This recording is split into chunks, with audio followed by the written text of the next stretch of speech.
Greetings, dear ones. I am Kryon of Magnetic Service.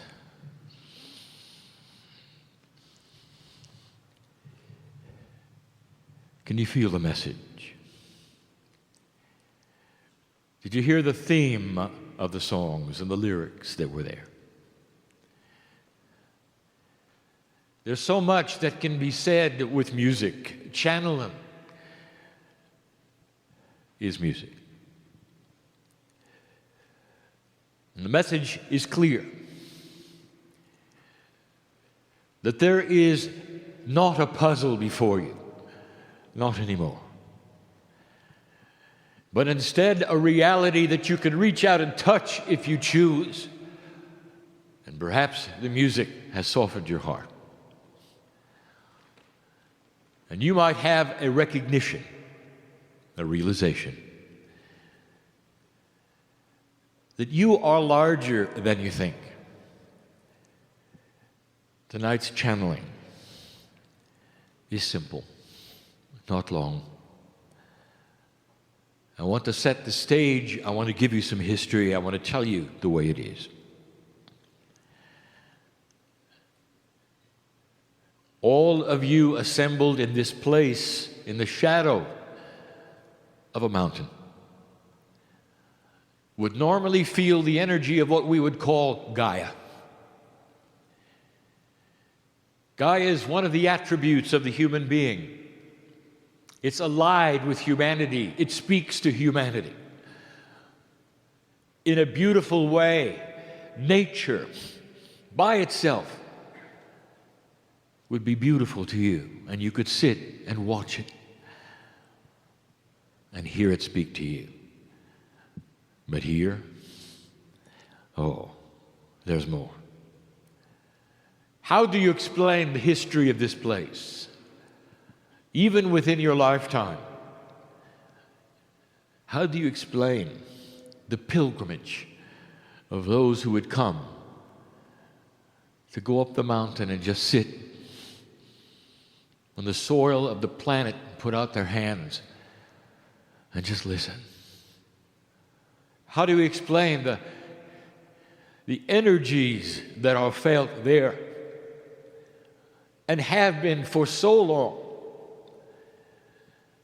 So many people have come by the tens of thousands just to sit and listen. There is more than meets the eye.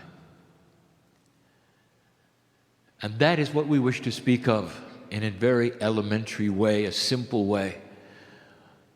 Perhaps repeating a story that some of you have heard before, but this one we want others to hear as well. I know where I am. All of the things that have taken place to this point is a setup for today, for tomorrow, for the future. And it is more profound than you know, more esoteric than you can believe. These things happen slowly, and some of you are feeling them now. There is a beauty in the room, and I want you to feel it. The messages of those of the day have all been that there is more here than meets the eye. It's more than a recalibration, much more. I want to take you back. In an ancient time, in the creation story that we have given so many times before, the beauty of it, the appropriateness of it, the love of it, where a system has existed in this galaxy that would allow, literally, for the extension of God within sentient beings. We have told you that this is the only planet of free choice, that one at a time in this galaxy, planets come online, you might say, to use your words, not with a test, Not with a test. A test is something you pass or fail. No, it's an experience that you can do with what you choose. In order for this to work, humanity had to be seeded and changed from simple biology. You were ready. It wasn't that long ago. We told you. If you want to track it back to the very beginnings of Pleiadian involvement 200,000 years, not that long. If you want to track it back to really where the cultures began and humans started to shift and change, not that long, 30, 40,000, not that long. If you want to track back to what we want to speak of, when it was ripe and ready for the first civilization that was uniquely isolated, approximately 26,000 years. The Pleiadians came, dear ones, all over the planet and greeted you and seeded you and became part of you, and they changed your DNA. This is the creation story. It is all over the planet. The indigenous have it. Ask them. Sometimes the extension of it, the metaphors of it, wind up in your scriptures. It is the same story, dear ones, that human beings, standing ready, sentient, beautiful, evolved, were given the knowledge of dark and light. That is the creation story, and it came from the stars, and we've told you this before. It is not odd, it is not unusual, and you are not the first. The Pleiadians had what we would call a planet that was in ascension. They had discovered quantum energy. They knew how to get here in an eye flash. You ever see a Pleiadian ship? I would like to tell you something. It's something they've designed because you wanted to see it.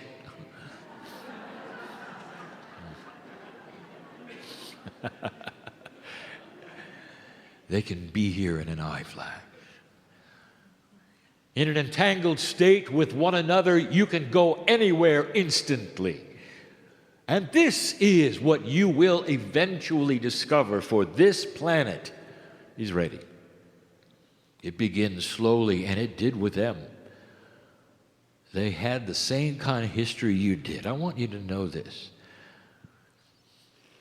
When parents go through their childhood and they grow and they become mature, they find their partners and they have children. They impart upon their children their wisdom of what happened to them. And the Pleiadians, they had the history like you did. But after a very long time, when they had turned the same kind of corner you did, when they had created peace on their planets, there's 3 of them, they came together and found you, the next planet of free choice. We've told you before, they had their seed parents, and their seed parents had their seed parents. If you want to take a look at your grandparents and your parents of the grandparents, you're talking millions of years before you had life as you know it on the planet. You are the new kids on the block. Life has not been here that long, and you know that. You're new. All of the history of the planet has happened so quickly. You've gone through the machinations of immaturity. You've come and gone, almost destroying yourselves 4 times, rebuilding, destroying, rebuilding, destroying, until it comes to this, the 5th rebuild. Only you didn't destroy. The prophecy said you would, and you did not. I am Kryon. I came here 24 years ago, right after the harmonic convergence, right after that, which was the potential you would pass the marker, which you did. But I want to tell you the history. Lemuria, founded by the Pleiadians, was like a pressure cooker because no one could escape. And so, unlike some of the other civilizations on the planet, which were also being developed through Lemurians and through Pleiadians. Now, did you hear that right? You see, I'm going to tell you something you haven't heard before. I would like to give you a picture that you won't understand. You have heard conflicting information, even from me. But it doesn't conflict. Only in 3D does it conflict. Who is in the mountain? Lemurians or Pleiadians? I'm going to give you the answer and how it works. There was a special kind of human being on Lemuria, not necessarily that advanced in certain ways, not culturally advanced, beginners in human culture. They had dynasties instead of democracies, but they had a different kind of dimensionality than you do. For their starting DNA was at 50%. That is fair. And from there, it could go anywhere. You could allow it to go upwards, and the higher the percentage of functional DNA, the higher the evolvement of consciousness in the sentient being. Human nature is variable, dear ones. It is not static. You were told it's static. It changes with civilizations, which decide on their own to enhance their DNA to a higher functional level. And in that functionality, it opens dimensionality. And when that starts, dear one, everything changes. It's a door that opens and you cannot close it. And you are about to open it. This is year one. The Pleiadians made sure that the Lemurians had functional DNA to 50%. Now, this you won't understand. But a functional DNA of 50% is more than life extension. It is life within life. The Pleiadians lived within the Lemurians, and you don't know how that works. You will. How is it possible for DNA to change to a certain degree where you're not yourself? Do you mean to say that my soul was not my own soul, that it was interfered with some other soul from another planet and we were in there together somehow? Yeah. And you'll say, well, I'm not sure I like that. Because you've not experienced it. Not really. Not now. But some of you did. And you know what it feels like. You strive for that. You want to know what you're missing? That's what you're missing. Why is it that you sit and say, God, there's got to be more. Fill me up. There's got to be more. And you know there is. Lemurian, old soul, you know there is. That's what you're missing. You're about to break out of 3D. It may take generations. It doesn't matter. You're going to be here, old soul. It doesn't matter.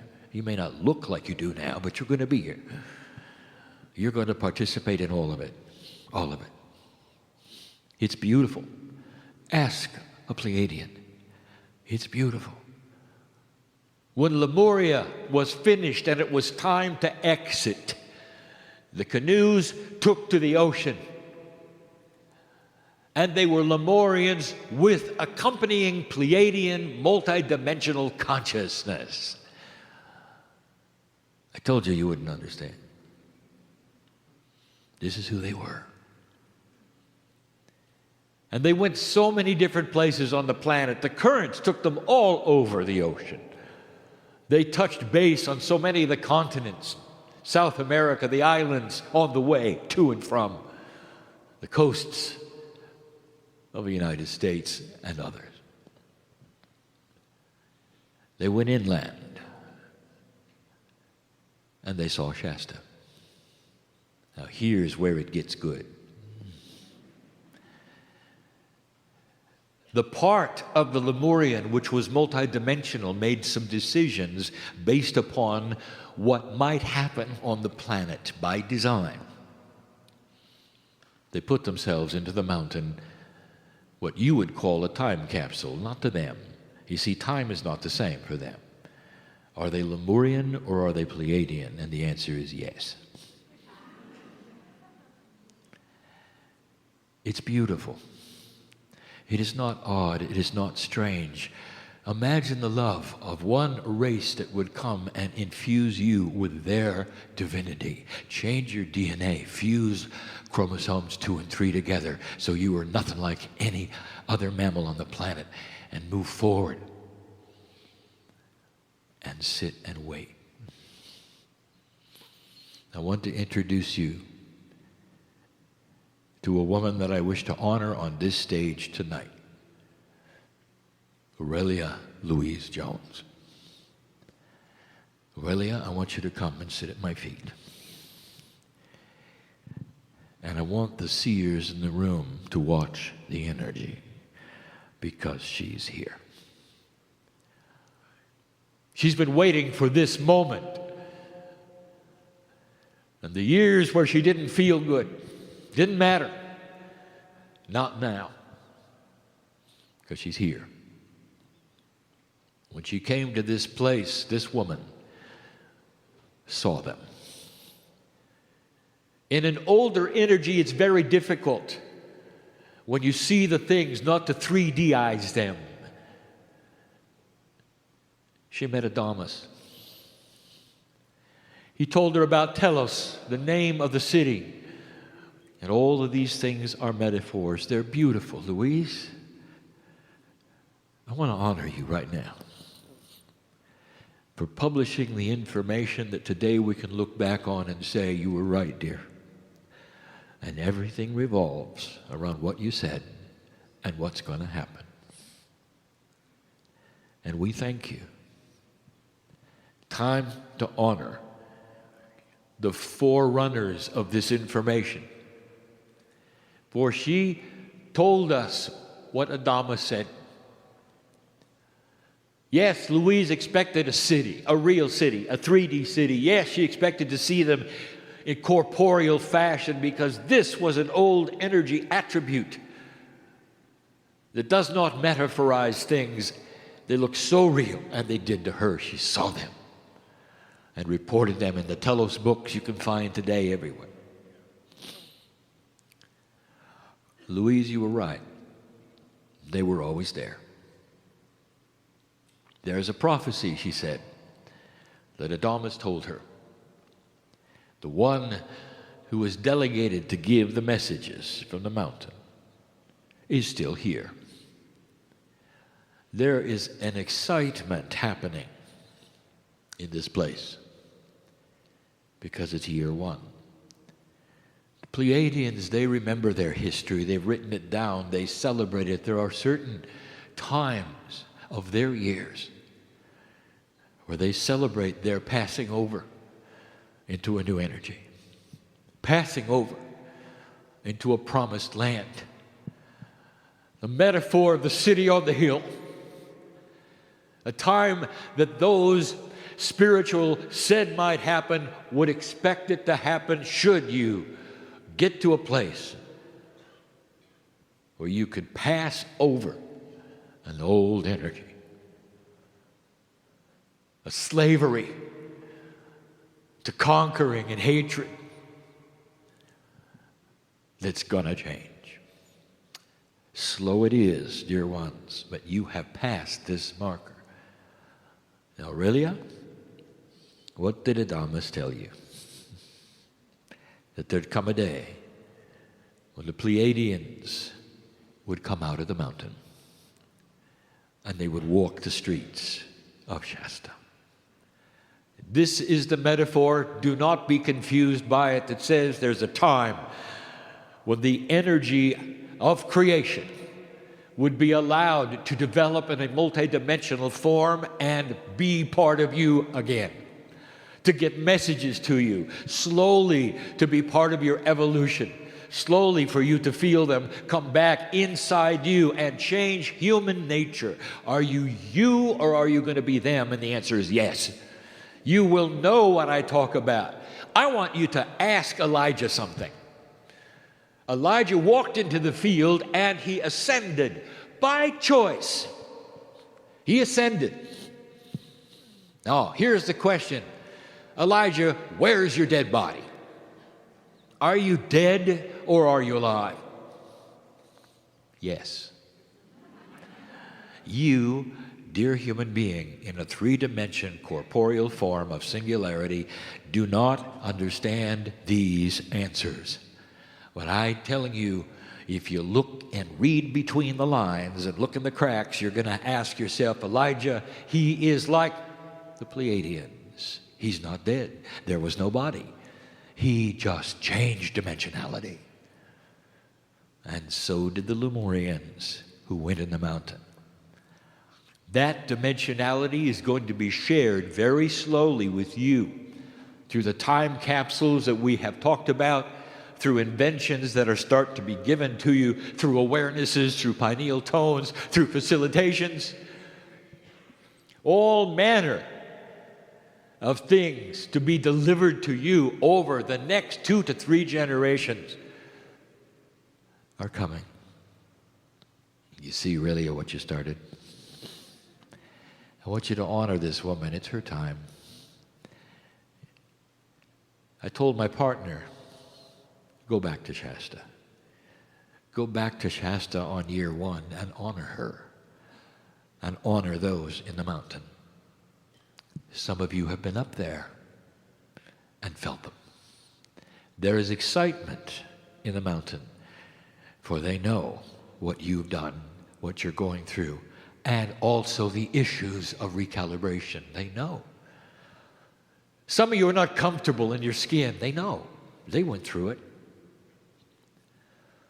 You thought you knew what the New Age was. You thought you knew what energy was. You thought you were just fine with it, and then suddenly everything shifted. That's as it should be. You cannot remain in 3D, in an old energy, feeling the same way, doing the same things. Kryon, when is it going to get back to normal? It isn't. Normal is going to change. This is a message filled with love. If the Pleiadians are your loving, multidimensional parents from the stars, just like they had theirs, if this is true, dear ones, can you feel what they must feel right now, having waited so long for you to awaken to the knowledge of the reality that Louise brought you? What if you were parents and had to wait that long for your kids to wake up? Some of you feel you have. And when they did, what would you say to them? When they recognized you as parents, as the loving people that you are to them, giving birth to you, and they didn't even know it. Can you imagine the reunion? I want you to feel this, Mom, Dad. That's what's going to go on in the mountain. When you go up there, you're looking for them. You're not looking for them. They're looking for you. There's a reunion here. And it's a multidimensional one, and you may feel odd, and it may not feel exactly the same, and you may wonder what even happened. That's the love of God in a system that is here to stay. Finally, let me just say, yet again, over and over, Kryon, why do you repeat so much? Because you're not listening.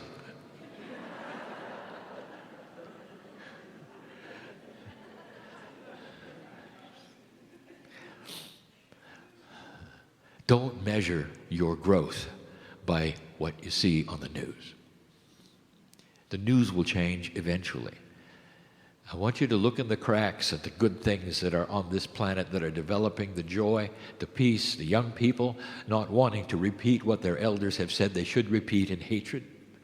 I want you to look at these things clearly, esoterically, and see the truth. Things are changing. The ones who are invested in the old energy, in the lack of integrity in all the systems you have, will try to pull you backwards. And we have told you this over and over.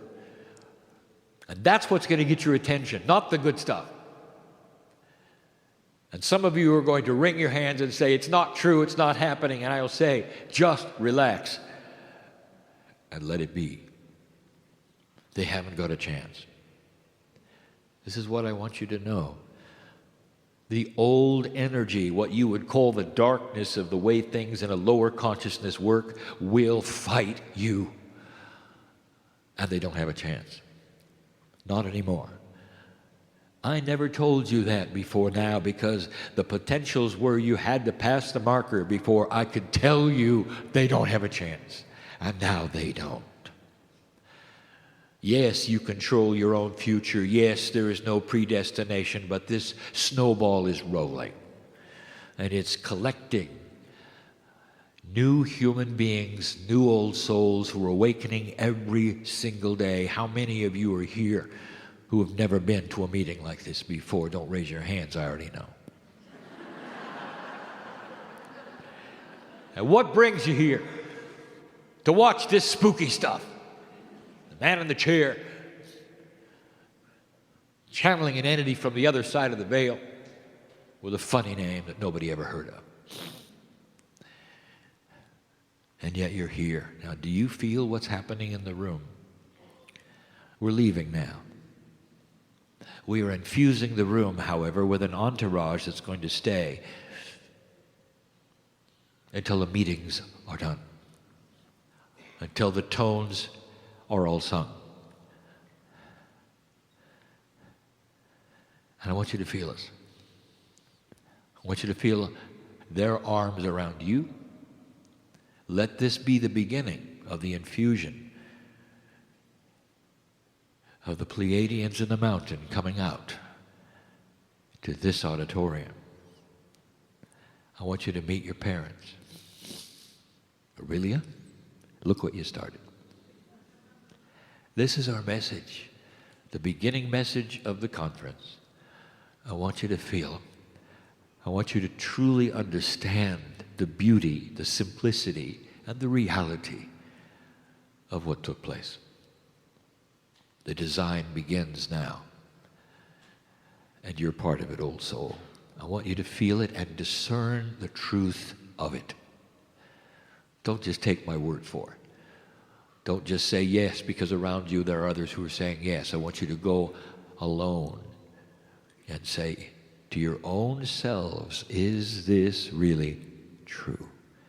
And let the cells in your body who know all about the Pleiadians vibrate with chills to say, finally you ask.